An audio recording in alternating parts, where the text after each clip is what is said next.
Movie की शुरुआत में हम देखते हैं कि कोरिया में किस तरह से अपार्टमेंट्स रहने के लिए काफी पॉपुलर हो चुके थे। इसलिए काफी ज्यादा गिनती में अपार्टमेंट्स बनने लगे थे। एक दिन एक बहुत बुरा भूकंप आता है। ये भूकंप इतना भयानक था कि सभी बिल्डिंग्स ताश के पत्तों की तरह गिरने लगी। हम मिन सुंग नाम एक लड़की को देखते हैं जो अपने अपार्टमेंट में जख्मी हालत में उठता है। वो अपनी बालकनी में जाकर देखता है कि उनकी बिल्डिंग के अलावा सभी बिल्डिंग पूरी तरह से खत्म हो चुकी है। फिर वो नीचे लाकर देखता है कि बिल्डिंग की बाकी लोग चर्चा कर रहे हैं कि क्या करना है और मैनेजमेंट गाइड का इंतजार कर रहे हैं। मिन सुंग कुछ सप्लाईज के साथ अपने अपार्टमेंट लौटता है और अपनी पत्नी मे जिंग के साथ राशन जमा करता है। मे जिंग सोचती है कि उन्हें उसके पिता के घर चले जाना चाहिए, लेकिन मिन सुंग उससे बताता है कि बाहर के हालात और खतरनाक है। जैसे जैसे टाइम बीतने लगता है, दूसरे बिल्डिंगों से बचे हुए लोग रहने के लिए जगह की तलाश में इस अपार्टमेंट में आने लगते हैं। शाम को एक माँ और उसका बच्चा मदद मांगते हुए मिनसुंग के अपार्टमेंट पर आते हैं। मिनसुंग के अलावा किसी और ने उनके लिए दरवाजा नहीं खोला। मिनसुंग ने अंदर लाने में झिझक रहा था, लेकिन जब मीजिंग उनकी आवाज सुनती है तो वो तुरंत उन्हें सोने के लिए जगह देती है। अगली सुबह मिनसुंग रिसेप्शन पर जाता है जहाँ लोग कुछ सप्लाईज बेच रहे थे। वो पैसे की जगह लाइटर, गैस या सिर्फ पानी ही ले रहे थे। एक आदमी कुछ बैटरियों से उसकी पेमेंट करता है। मिनसुंग को रिसप्लाईज के बदले अपनी घड़ी देनी पड़ती है। जैसे ही वो ऊपर जाता है, वो देखता है कि कॉरिडोर बाहर के लोगों से भर चुका है और सभी सप्लाईज के लिए लड़ रहे थे।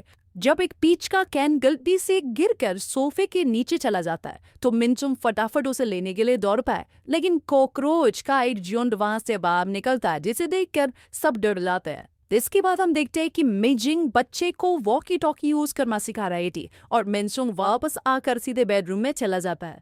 मेजिंग उसके पास जाती है और उसे पीच को शेयर करने को कहती है, तो मिनसुंग उसे ये कहते हुए मना कर देता है कि ये सिर्फ उनके लिए ही है।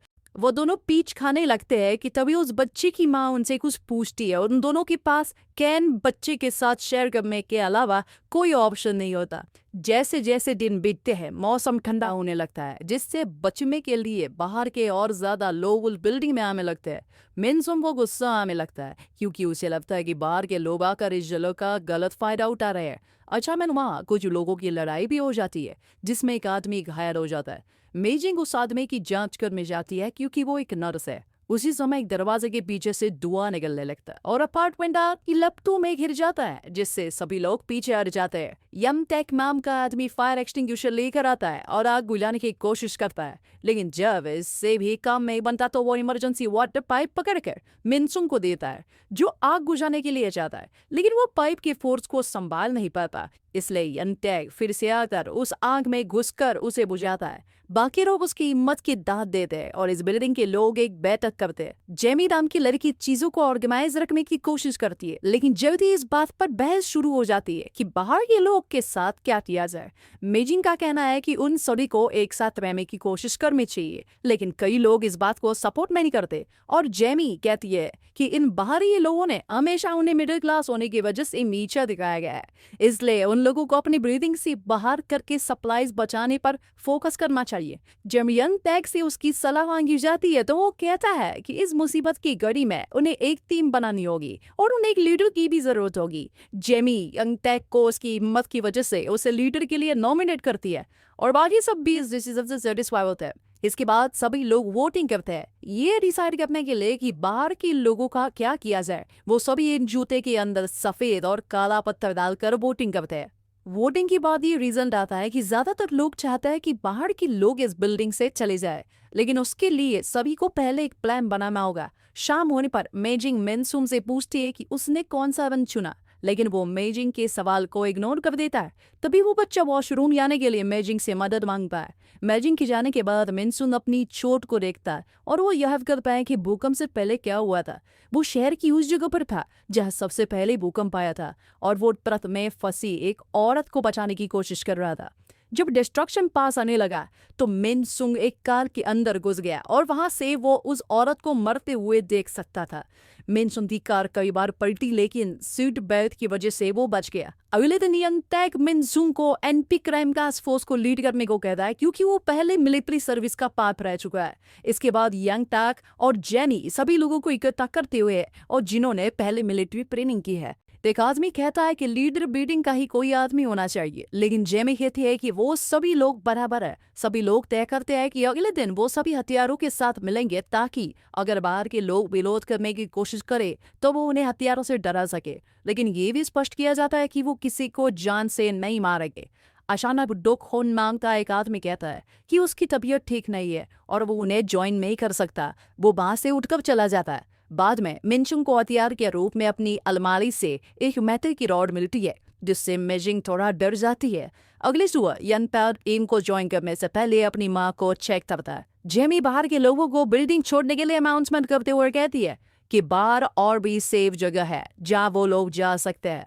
वही मेजिंग को भी उस माँ और बच्चे को अलविदा कहना पड़ता है। एक बार जब सभी बाहर के लोग दरवाजे से बाहर हो जाते हैं तो टास्क फोर्स फेंस लेकर बाहर आती है और यंग ताक उन लोगों से कहता है कि वो अब यहाँ नहीं रह सकते। ये सुनकर हर कोई चिल्लाने लगता है क्योंकि ठंड से वो लोग मारे जाएंगे और बिल्डिंग में अभी भी काफी खाली अपार्टमेंट है।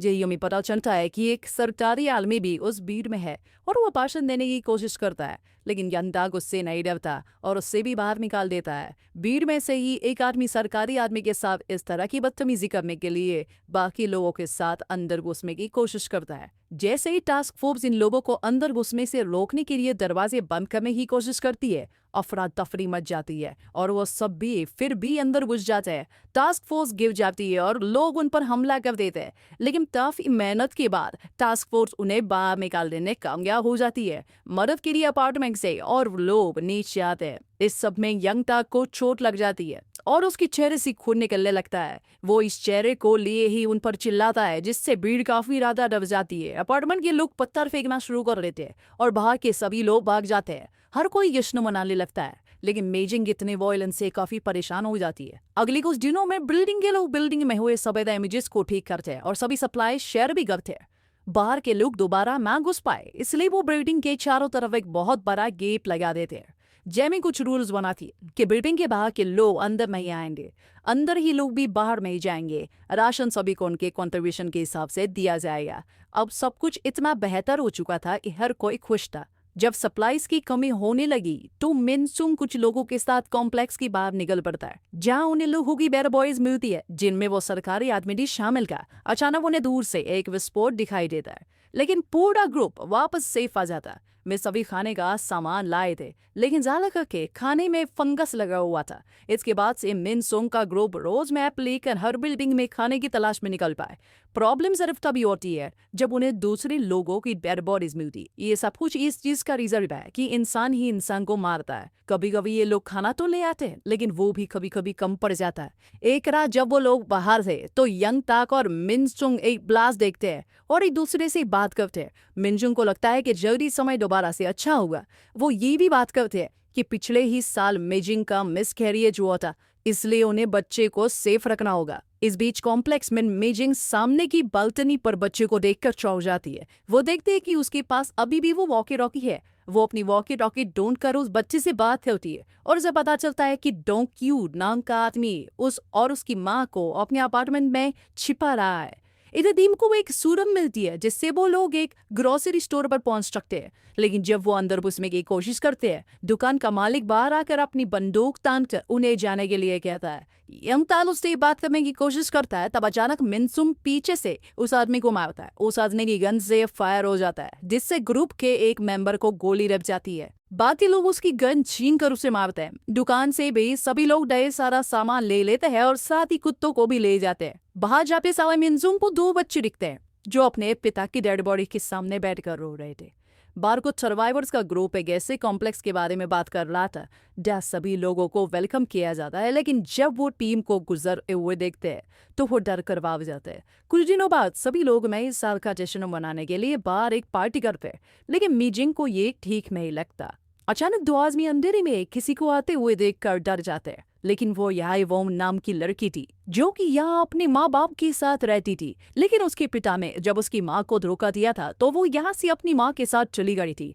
उसका अपार्टमेंट यंग ताक के सामने हुआ करता था, लेकिन उसे ताक याद नहीं हुई। सभी लोग चेक करते हैं और जब ये साबित हो जाता है कि वो इस बिल्डिंग की ही है तो सभी लोग उसका स्वागत करते हैं। काफी देर तक मांजियामा चालू रहता है। यंग पैन जब गाता है तो वो सोचता है कि हाई वोन ने उसे नहीं पहचाना और तभी हम उसके पास्ट का फ्लैशबैक देखते हैं जहां उसकी रियलिटी का पता चलता है।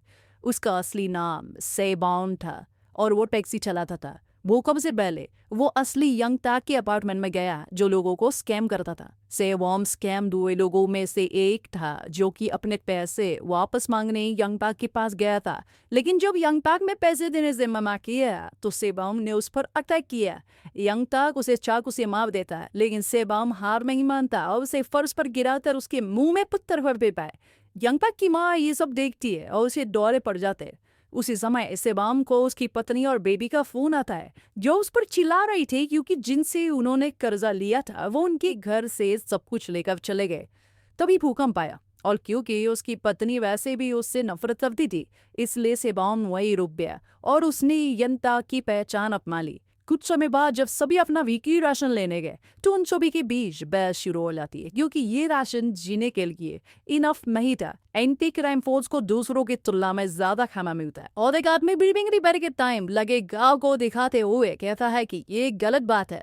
वो एंटी क्राइम फोर्स को ब्लेम करते हुए कहता है कि वो सब हथियारे है। उसके ये बात मेजिंग सुना लेती है। जेमी ने ये कहकर बहस खत्म कर दी कि अगर उन्हें ये पसंद नहीं है तो उन्हें चले जाना चाहिए। बाद में हम देखते हैं कि मेजिंग मिनसुंग से पूछती है कि क्या उसने किसी को मारा है, जिस पर मिनसुंग उसे बताता है कि एक ऐसी घटना हुई थी लेकिन वो आदमी नहीं मरा।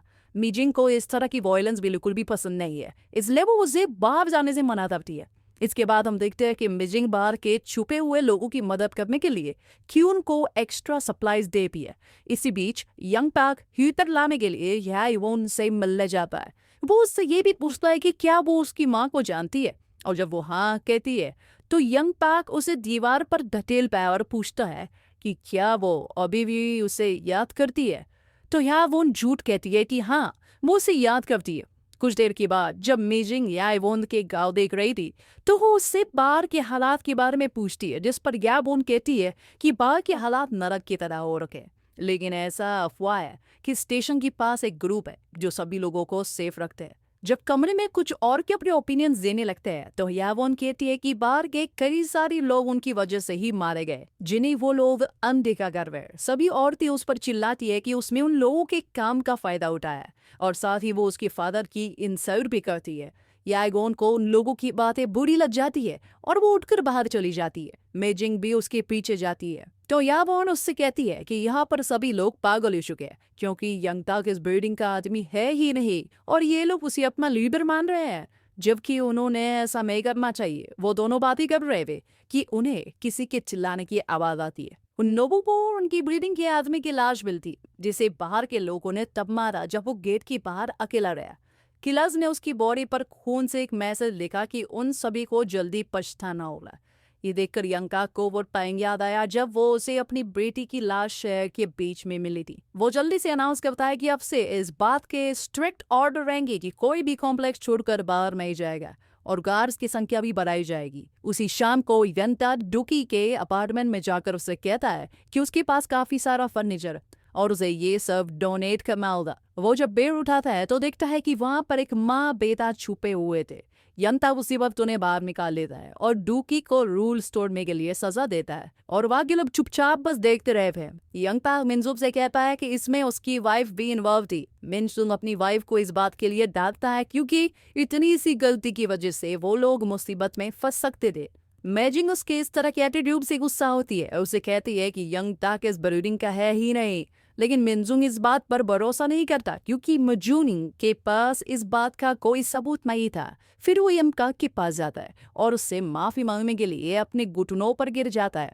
इस पर यंगताक उसे और मेहनत करने के लिए कहता है। अगले दिन एनपी क्राइम फोर्स और भी स्ट्रिक्ट हो जाता है। वे बाहर के लोगों की तलाश करते हैं और हर अपार्टमेंट में जाता है और जब उन्हें कोई मिलता है तो वो उन्हें बाहर निकाल लेते हैं और दरवाजे पर लाल रंग कर देते हैं। मेजिंग छुपकर डूकी को कुछ दवा देती है। वो उससे लेने से मना कर देता है क्योंकि इससे मेजिंग मुसीबत में पड़ सकती है। तलाशी होने के बाद यंगताक रूल्स तोड़ने वालों को घुटने पर बैठाता माफी मंगवाता है और अनाउंस करता है कि अब इस बिल्डिंग में सिर्फ बिल्डिंग के ही लोग हैं। उसी समय उन्हें चिल्लाने की आवाज सुनाई लेती है और वो देखते हैं कि डूक की बालकनी पर खड़ा था। वो वहां से चिल्लाकर कहता है कि ये सब कुछ गलत है और वो वहां से कूदकर अपने आप को मार देगा। इसके बाद सभी लोग डेड बॉडीज को जला रहे थे, तब अचानक एक छोटे से भूकंप के कारण पास की एक इमारत ढह जाती है और इससे एक बड़ा टैंक टूट जाता है, जिससे ढेर सारा पानी निकलने लगता है। हर कोई जश्न मना रहा था, लेकिन मेजिंग यावोन के पास पहुंचकर यंगताक के बारे में और पूछताछ करती है। यावोन को गलती से एक पैकेज मिल जाता है और वो उसी अपने पड़ोसी के पास ले जाती है, जो कि असली यंगताक का था। जेमी यंगताक के पास जाकर कहती है कि उनके पास पीने को पानी है, लेकिन उनका खाना खत्म हो चुका है, इसलिए यंगताक बाकी ग्रुप के साथ खाने की तलाश में जाते हैं। इसी मौके का फायदा उठाकर मेजिंग और यावोन उसके घर की दीवार से छेद करके यंगताक के कमरे में एंटर करते हैं। उन्हें वहां कोई भी सबूत नहीं मिलता, क्योंकि यंगताक ने सभी सबूत मिटा दिए थे। वो लोग बूढ़ी और हर्ष से पूछते हैं, लेकिन वो भी कुछ बता नहीं पाती। वो दोनों हार मानने ही वाले थे कि अचानक यावोन की नजर वॉशिंग मशीन पर पड़ती है, जो कि टेप से बांध रखी थी। वो लोग जो वॉशिंग मशीन खोलते हैं तो हैरान हो जाते हैं, क्योंकि उसके अंदर रियल यंगताक की डेड बॉडी थी। दूसरी तरफ हम ग्रुप को देखते हैं, जो कि पहले से कई ज्यादा आगे जा चुके थे और उन्हें एक फूड कोर्ट दिखता है, जहां तक पहुंचने के लिए एक टनल के अलावा कोई और रास्ता नहीं था और टनल भी पूरी तरह डेड बॉडी से भरा हुआ था। मिनसुक वहां जाने के लिए आगे बढ़ता है। वो लाशों के बीच से चलता हुआ परेशान हो जाता है, यहाँ तक कि वो एक लाश का हाथ हिलते हुए भी देखता है, लेकिन वो उसे इग्नोर करता हुआ एंड तक पहुंच जाता है। ग्लास तोड़ने के बाद वो काफी ज्यादा खुश होता है, क्योंकि वहां ढेर सारा खाना था। बाकी का ग्रुप भी सारा खाना लेकर वापस आने लगता है कि इसी बीच मिनसुक को एक हेयर क्लिप दिखता है, जिसे वो अपनी वाइफ के लिए रख लेता है। तभी अचानक आग की लपटें उनके आसपास गिरने लगती है, जिससे बचने के लिए सभी इधर उधर भागते हैं, लेकिन एक मेंबर उसकी चपेट में आ जाता है, जिससे उसकी मौत हो जाती है। जब ये सब बंद होता है तो ग्रुप खाने और मेंबर की लाश के साथ कॉम्प्लेक्स में लौट आता है। जेमी अपने बेटे को मरा हुआ देखकर टूट जाती है और यंगताक को थप्पड़ मारती है, क्योंकि यंगताक उसके बेटे को बचा नहीं पाया। तभी वहां पर हायवान आती है, जो सभी को असली यंगताक की आईडी दिखाती है और कुछ लोगों को उसकी लाश को बाहर लाने के लिए कहती है। सभी लोग घबरा जाते हैं और यंगताक से इस बारे में पूछते हैं, जिस पर वो कहता है कि इस कॉम्प्लेक्स के लिए उसने अपनी जान दी है और उसके बिना वो लोग अब तक जिंदा नहीं रह पाते। वो कहता है कि उसके साथ स्कैम किया गया था, जिसकी वजह से देखा जाए तो ये अपार्टमेंट अब उसका ही है। हालांकि कोई भी इसे सपोर्ट नहीं करता और जेमी उस पर फिर से चिल्लाती है। सभी बाहर निकालने के लिए उसे धक्का देते हैं, लेकिन वो यावोन को खींचकर एक बहुत बड़े गड्ढे में धक्का मार देता है। अचानक मिनसुक हथियार लेकर आता है, लेकिन उसमें हिम्मत नहीं थी कि वो गोली चला पाए, इसलिए यंगताक आसानी से उससे हथियार ले लेता है। अचानक गेट टूटना शुरू हो जाता है और बाहर से ढेर सारे लोग अपना बदला लेने के लिए अंदर घुस जाते हैं। कई लोग लड़ने के लिए रुकते हैं और यंगताक सभी लोगों पर गोली चलाना शुरू कर देता है, लेकिन ज्यादातर बिल्डिंग के लोग भाग जाते हैं। मेजिंग और मिनसुक अपने अपार्टमेंट में छिप जाते हैं, लेकिन एक आदमी अंदर आकर मिनसुक पर अटैक करता है, जिससे वो काफी बुरी तरह घायल हो जाता है। मेजिंग उसे बचाने के लिए आगे आती है और लगभग खुद में ही मर जाती है कि अचानक मिनसुक ठीक हो जाता है और उस लड़के को मारकर अपनी पत्नी को बचाता है। बाद में दोनों अपार्टमेंट छोड़ देते हैं और बाहर दंगा देखकर कॉम्प्लेक्स छोड़ने का फैसला करते हैं। अचानक कोई बिल्डिंग पर बम फेंकता है और यंगताक उसे पकड़कर दूर फेंक देता है, लेकिन वो फिर भी उनके ऊपर फट जाता है और ढेर सारे लोग मर भी जाते हैं।